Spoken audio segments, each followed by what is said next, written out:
Режим вывесил белый флаг, озвучена неожиданная просьба Исламской Республики. Конфликт в НАТО разгорается, союзники вступили в публичную перепалку. Путинские генералы заявили о крупном успехе, почему над ними смеются? Европейцев призвали экономить бензин. Кризис 2026 может быть сильнее, чем в 2022. Руководство Союза готовится к худшему. Кремль поднимает ставки и требует капитуляции. Зеленский ответил. После скандала новый удар. Союзник Путина теряет позиции. Парадокс войны. Москва профинансирует помощь Киеву. Что происходит, расскажем. Франция собирает альянс против супердержав. Кому предложили дружить против Пекина и Вашингтона? Об этих и других событиях к утру четверга, 2 апреля. Ключевые события дня без лишних слов. Это Нехта. Оперативно о главном в Украине, России, Беларуси и мире. Иранский режим просит передышку. В качестве пресс-секретаря выступил сам Дональд Трамп. Вот что президент написал в своей соцсети True Social. Новый президент Ирана гораздо менее радикальный и намного умнее своих предшественников. Только что обратился к Соединенным Штатам Америки с просьбой о прекращении огня. Мы рассмотрим этот вопрос, когда Ормузский пролив будет открыт и свободен. До тех пор мы будем уничтожать Иран или, как говорят, отбрасывать его в каменный век. Кто этот президент Ирана, на которого ссылается Трамп, неизвестно. Зато известно, что иранские государственные СМИ опубликовали очередное обращение официального верховного лидера режима. Муджтаба Хаминеи обратился к боевикам Хезболлы и призвал их вовсе не к перемирию. Зная о вашей благоразумности, интеллекте и мужестве, я надеюсь, вы сможете сорвать планы сионистского врага, победить его и вновь принести вкус мира и гордости дорогому народу Ливана. Правда, написал ли это письмо сам Хаминеи-младший и жив ли он вообще, тоже неизвестно. Ни видео, ни новых фото, ни аудиозаписи голоса Аятоллы пропагандисты режима продемонстрировать не потрудились.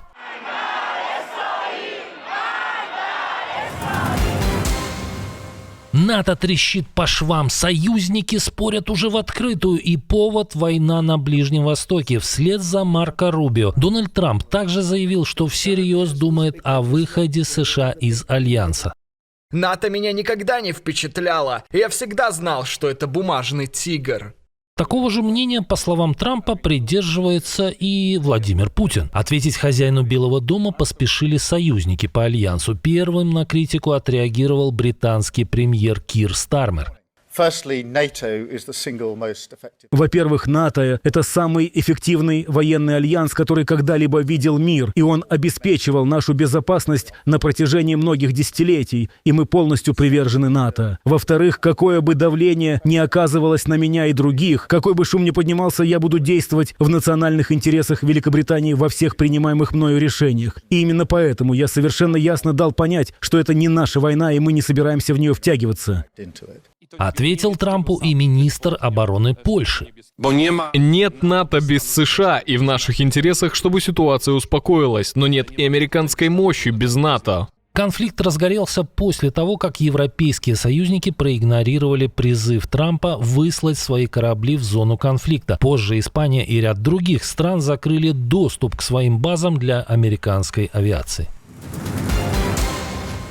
Подразделения группировки войск «Запад» завершили освобождение Луганской Народной Республики. Именно так гордо отрапортовало Министерство обороны России через прокремлевские СМИ. Проблема только в том, что оккупанты взяли область уже в 3-й раз. Впервые с такими заявлениями военное ведомство агрессора выступило еще когда им руководил Сергей Шойгу. Еще раз брали Луганщину летом прошлого года. В этот раз тоже врут. Независимый анализ показывает, ВСУ удерживают участок около 80 квадратных километров в районе Сватово.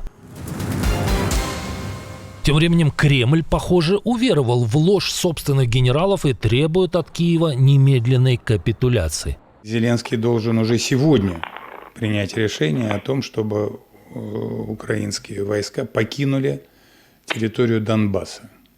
и покинули, вышли за пределы административных границ Донецкой Народной Республики. Это говорилось неоднократно. И, по идее, Зеленский должен был еще вчера принять такое решение. Как мы говорили, взять на себя ответственность и принять такое нелегкое решение. Зеленский ответил своеобразно. Президент Украины после доклада главнокомандующего Александра Сырского признал, что Россия усиливает штурмы, но тут же добавил, что агрессор платит за это все больше и больше. Россия не смогла достичь поставленных целей в приграничье Сумской, Харьковской областей и в Донецкой области и в очередной раз переносит сроки. Институт изучения войны накануне показал, что последние 3 месяца продвижение оккупантов замедлилось в 2 раза по сравнению с прошлогодним периодом. Энергокризис возвращается. Европе уже советуют экономить, как в 2022. Еврокомиссар по энергетике Дан Йоргенсен заявил, ситуация очень серьезная и быстро не закончится. Даже если война на Ближнем Востоке остановится, к нормальной жизни Европа долго не вернется. Причина – разрушение в регионе, который дает около 20% мировой нефти и газа. С начала конфликта на Ближнем Востоке цены в ЕС выросли примерно на 70% на газ и на 60% на нефть. В финансовом плане 30 дней конфликта уже добавили 14 миллиардов евро к счету Союза за импорт ископаемого топлива. Рекомендации еврокомиссара звучат жестко. Работать из дома, меньше ездить, реже летать. И срочно ускорять переход на альтернативную энергетику. Кредит от ЕС для Украины завис из-за позиции Виктора Орбана, но важная финансовая помощь пришла с Востока. По словам премьера Юлии Свириденко, Киев получил почти 1 300 000 000 долларов от Японии. Деньги пойдут на пенсии, зарплаты и социальные выплаты. Эта помощь чрезвычайно важна для обеспечения финансовой стойкости Украины. Но поможет Киеву и Москва. Естественно, не по своей воле. Деньги Кремля теперь работают против него. Евросоюз перечислит Украине проценты, заработанные на замороженных активах российского Центробанка. Эти 1,4 миллиарда евро будут направлены туда, где они больше всего нужны. На поддержку украинского государства, сохранение основных государственных услуг и поддержку отважных вооруженных сил Украины. Наша приверженность победе и свободе Украины непоколебима. Средства направят на поддержку Украины. Это важный прецедент. Европа фактически начинает использовать российские деньги для финансирования последствий войны, которую сама Москва и развязала. Война затянется. Кремль уже не скрывает сроки и готовит новое наступление. По данным Bloomberg, Владимир Путин рассчитывает воевать еще до 2 лет. При этом армия готовится к новой попытке наступления в Украине. Но сами же источники признают, прорыва не будет. ВСУ выстроили стену дронов, которая уничтожает до 90% атак еще на подходе. При этом ресурсы идут любой ценой. Кремль рассчитывает на дополнительные доходы от дорогой нефти до нескольких триллионов рублей в год и готовит общество к новой волне мобилизации. То есть сценарий простой. Больше денег, больше людей и попытка снова продавить фронт, который уже сейчас буксует.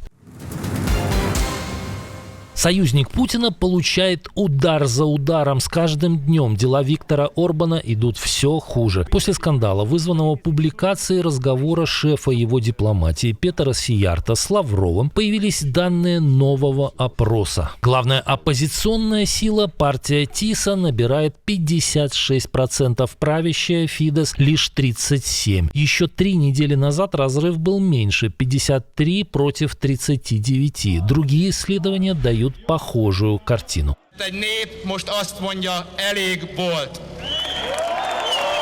Лидер оппозиции Петр Мадьяр пытается убедить еще больше венгров. Он прямо говорит, что для демонтажа системы Орбана недостаточно простого большинства в парламенте. Для слома полуавторитарной системы, которую за 16 лет построил нынешний глава правительства, нужно 2/3 мест в парламенте. Без этого люди Орбана смогут продолжать контролировать суды, СМИ и другие государственные структуры. Опрос проведен до появления скандальной записи разговора Сиярто и Лаврова, где глава глава венгерской дипломатии демонстрировал услужливую готовность выполнить любую просьбу Кремля. Возможно, что эта публикация еще больше ударит по рейтингу Орбана. Интересно, Сиярто и его шефу выделят квартиры в Москве или все-таки в Ростове?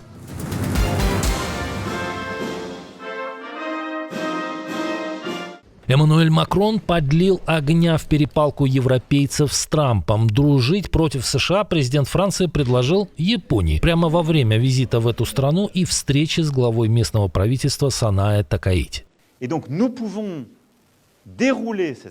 Мы можем реализовывать эту стратегию, мы можем добиваться результатов в рамках этой повестки, находясь в безопасном положении относительно гегемонизма Китая или все более масштабного гегемонизма США. Эммануэль Макрон предлагает создать объединение независимых государств, которое станет третьей силой.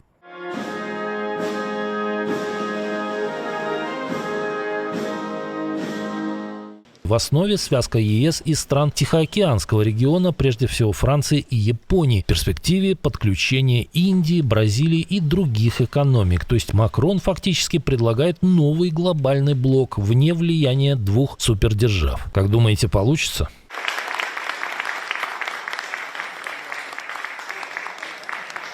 Какая страна готова напасть на Иран? Пентагон не слушает Трампа? Кого из важных лидеров потерял режим? Скольких самолетов не досчиталась воюющая страна? И кто из диктаторов подсел на американскую иглу? Об этом мы рассказывали в прошлом выпуске. Посмотрите, если еще не видели. И приглашаю на вечерний выпуск.